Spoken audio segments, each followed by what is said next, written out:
Бүгүнкү өтө турган темамыз кыргыз тилинин тыбыштык түзүлүшү.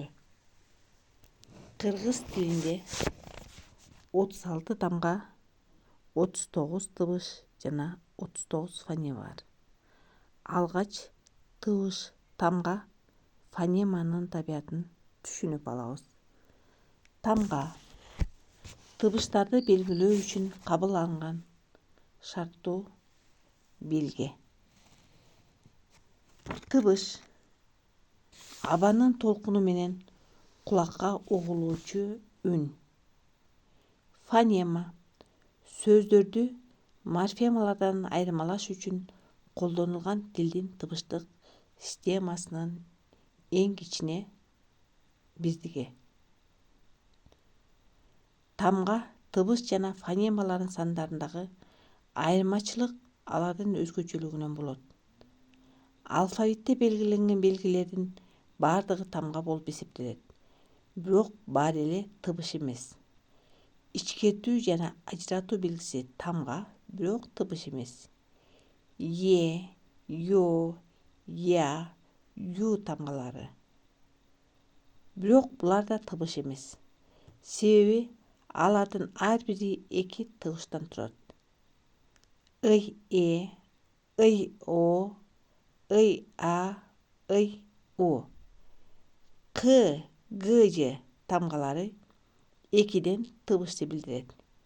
Бирок ар бирөө бир гана фонема болуп эсептелет. Созулма үндүүлөр да өз-өзүнчө тыбыш болуп эсептелет. Тамгалар аткарган кызматына жараша үчкө бөлүнөт: жөнөкөй, татаал, тыбышсыз.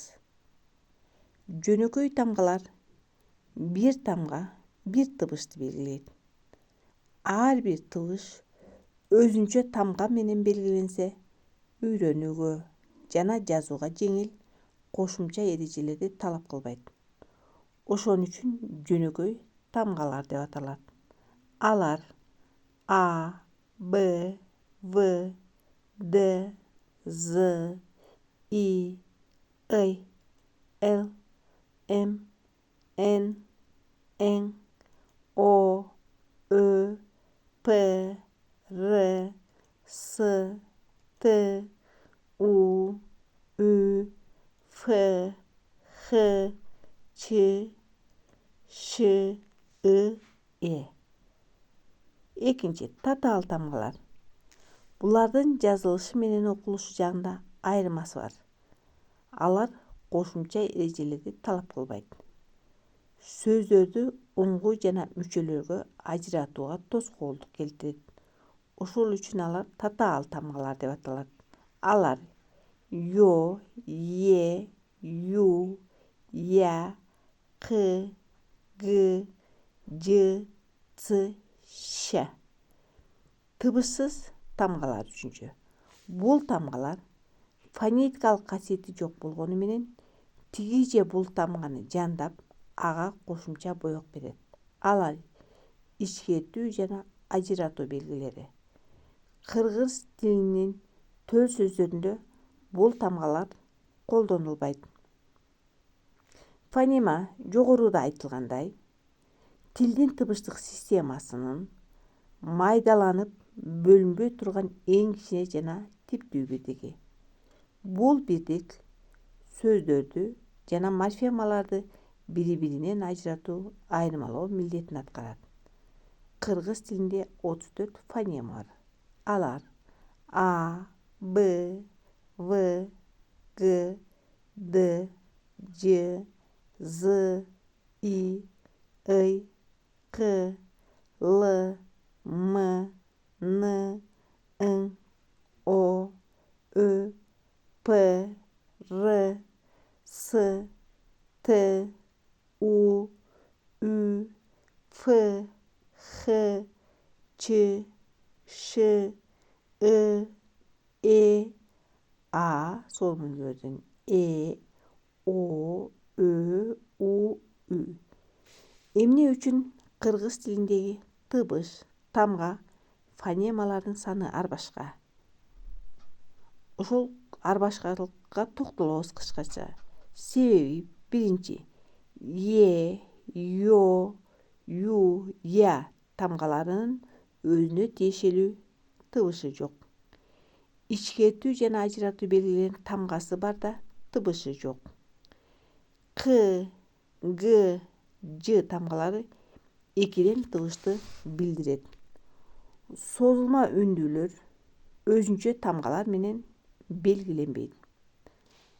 Мына ушулардын жыйынтыгы катарында кыргыз тилиндеги тамга тыбыш фонемалардын санындагы ар түрдүүлүккө алып келет. Бардык тилдердин тыбыштык түзүлүшү бирдей санда болбойт. Алсак, орус тилинде 38 тыбыш 33 тамга, казак тилинде 35 тыбыш 42 тамга, өзбек тилинде 31 тыбыш 35 тамга, англис тилинде 26 тамга 40 тыбыш. Тыбыштар бардык эле тамга тыбышты билдирбейт. Жетектешкенче кыргыз тилиндеги бардык тыбыштардын өзүнө тиешелүү тамгасы жок. Тыбыштарды акустикалык жана артикуляциялык белгилерине карай эки топко бөлөбүз: үндүүлөр жана үнсүздөр. Тыбыштарды мындайча бөлүштүрүү дүйнө жүзүндөгү бардык эне тилдер үчүн жалпы мүнөздүү болгон көрүнүш. Демек, үндүү тыбыш деп өпкөдөн чыгып келе жаткан абанын күчсүз агымы ооз көңдөйүнөн эч жолтоолукка учурабай, бардык сүйлөө органдарын туташ чыңалтып, үн түйүндөрүн дирилдетүүдөн үндүн жардамы менен пайда болгон тыбыштар. Ал эми үнсүз тыбыштар өпкөдөн чыгып келе жаткан абанын күчтүү агымы ооз көңдөйүнөн кандайдыр бир жолтоолукка учурап же чыңалган жолтоочулукту күч менен жарып же ага сүрүлүп өтүүдөн үн менен шыбыштардын жардамы менен пайда болгон тыбыштар үнсүз тыбыштар деп аталат. Эми кийинки сабагыбызда үндүү тыбыштарга, үнсүз тыбыштарга, башкача айтканда тыбыштардын классификасына ар бирине өзүнчө токтолуп өтөбүз.